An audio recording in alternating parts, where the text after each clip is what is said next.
Vous avez entre 20 et 30 ans, vous avez entre 1200 et 1500 Hello et vous souhaitez progresser aux échecs, ne cherchez plus, vous avez trouvé la solution.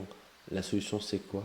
C'est la formation Math-moi ça qui vous permet de progresser aux échecs, que ce soit en tactique, en stratégie, en milieu de partie, en finale ou même en ouverture.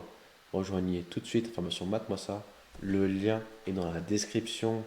Et pour commencer cette semaine, nous allons utiliser le thème du roi. Comment utiliser son roi? Le roi est une pièce d'échec très importante qui détermine l'enjeu principal de la partie. Seule part du temps, l'attaque ce dernier. Au maximum de sa portée, le roi contrôle Lucas, soit 12,5% d'échiquier. Au début de la partie, le roi doit être mis en sécurité. Généralement, il ne peut bouger d'une seule case de chaque côté, mais lorsque le roi n'a pas bougé de la partie et que les pièces entre le roi et la tour sont plus là, alors on peut faire petit ou grand roc. Ici, le cavalier est sorti en F3 ainsi que le fou en C4.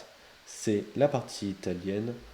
On peut maintenant roquer et donc on a pu à la fois mettre la tour en jeu et mettre le roi en sécurité. C'est ce qui s'appelle le roc. Ensuite, cas particulier, quand le roi est mis en échec, comme par exemple avec la dame en F3 ici, on ne peut pas faire abstraction de cet échec. On est obligé de réagir. Comment peut-on réagir? Eh bien, on peut mettre une pièce en travers, comme par exemple avec dame F6, on peut bouger le roi, ou on peut aussi capturer la pièce qui attaque. Ici, on ne peut pas capturer la dame, on peut mettre la dame en évidence, ou même bouger le roi. Un autre cas particulier, c'est le double échec. Quand il y a un double échec sur l'échiquier, on ne peut pas capturer les pièces en même temps, ni même mettre une pièce qui protège les deux échecs en même temps. Le roi est obligé de bouger. Et donc, dans ce cas-là, on peut faire aussi des attaques à découverte.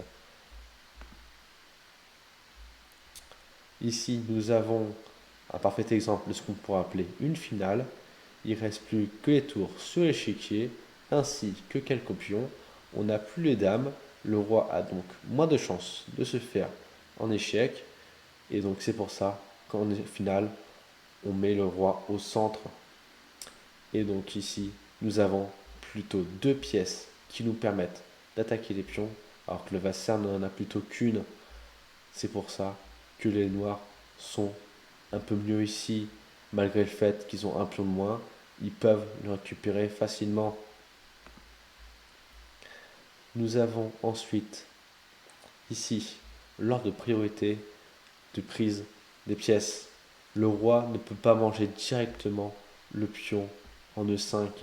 C'est pourquoi il faut d'abord faire d'autres prises avant. Le roi est forcément la dernière pièce à prendre en cas d'échange. Et donc ici, par rapport à l'ordre de priorité, on prend d'abord du pion, la pièce la plus faible pour aller vers la pièce la plus forte. Ensuite, on prend du cavalier, ensuite du fou, ensuite de la tour, enfin de la dame et pour finir du roi. C'est comme ça qu'on est censé faire la prise de chaque pièce. C'était Mate-moi ça. Pour la formation, vous avez le lien en description. On se retrouve la semaine prochaine. À bientôt.